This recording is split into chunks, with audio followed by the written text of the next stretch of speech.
Hey guys, what's happening? How to rent a car in Australia without hidden fees. Renting a car in Australia without falling into the hidden fees trap. Let's break it down. First of all, understand insurance options.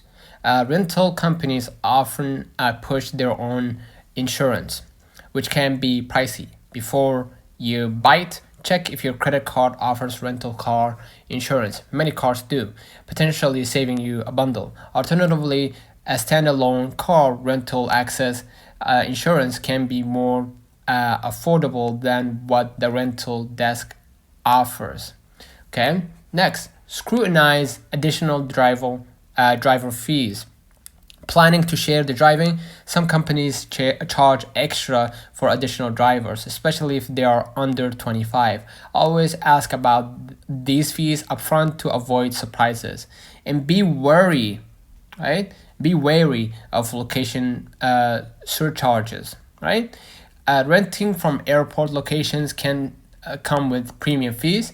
Consider picking up your car from a city branch to dodge extra costs, right? And always inspect the vehicle thoroughly, right? Before driving off, check the car for any existing damage and document it with photos. This can prevent disputes about damaged charges when you return the vehicle. Okay, and some companies require you to return the car with a full tank, while others charge for refueling at their rates, which are often higher. Understand the policy to avoid unexpected refueling fees. Okay, rental agencies may offer add-ons like GPS devices or child seats at a premium. If you can, bring your own to save money. Okay, and always read the fine print. Always go through the rental agreement carefully.